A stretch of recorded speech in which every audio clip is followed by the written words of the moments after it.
Hi, I'm Yendi Alvarez. Hi, I'm Giancarlo Tapanes. And this is our first video podcast for FACE, or Facts About Cuban Exiles. Now, what is that? What is FACE? FACE is actually a not-for-profit organization that was founded in 1982. And according to our founders, it was to promote, foster, and improve the image of Cubans and their descendants. Giancarlo, let's break down what that means as far as Cubans and their descendants and why at that point in the 80s it was so important to establish an organization like ours. At that moment in time, it was extremely important. And moving forward, it's been even more important to remain on top of our history and our culture and our story.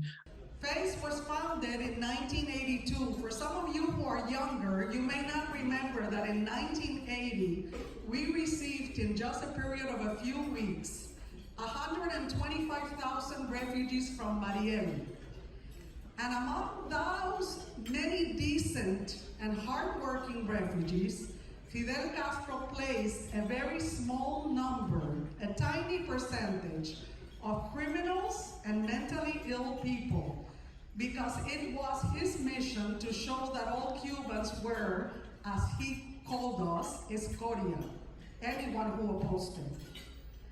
At that time, some people started attacking in a very virulent manner the Cuban exile community. I remember seeing marches headed by a Russian immigrant woman, imagine that, with even African Americans joining her, saying no more Cubans, that they wanted to get rid of all of us, and writing in the newspapers and in the media horrible stories about the Cuban exile community.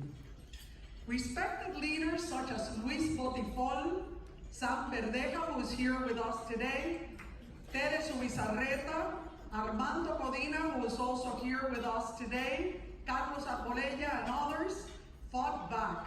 What they did is they created Facts About Cuban Exiles, FACE, with the mission of telling the true and fascinating story of Cuban outside of Cuba who left in search of freedom.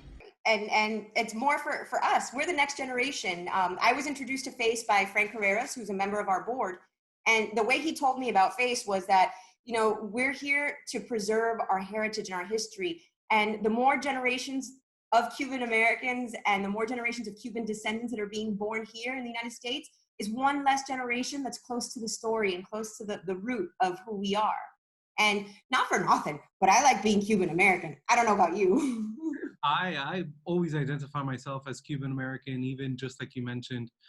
I am the second generation that is born here, so I am a little further away from the story, like you just said. But I think it is so important, and us as Cubans have prided ourselves in continuing to tell our children and our grandchildren and our great-grandchildren that we're Cuban American, we're Cuban, and that is extremely important. I was introduced to the organization by Ada Levitan, which was our former chairwoman.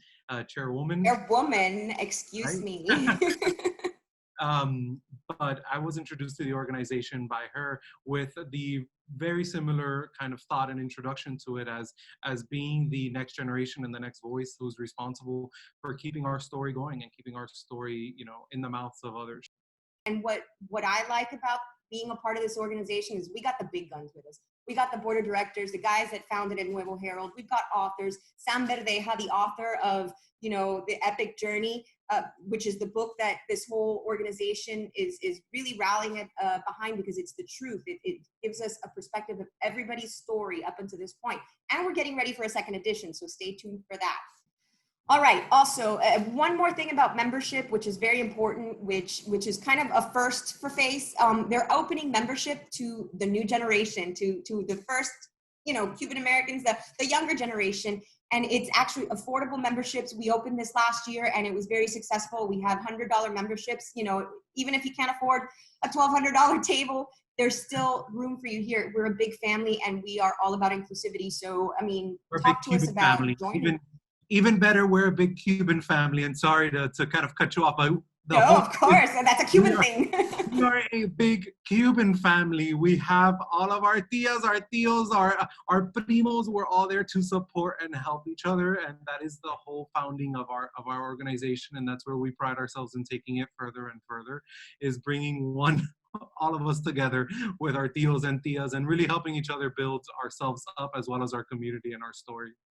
It's like we're around a bunch of tios and tias when we come and do our board meetings and when we hang out with these guys from Face. So I'm very grateful and blessed for that opportunity. And next week we have a special guest. We're gonna start knocking on doors and bothering our board of directors to come in and give us a few words. And not that it's much of a bother, but we want to share their stories just as much as they do. So.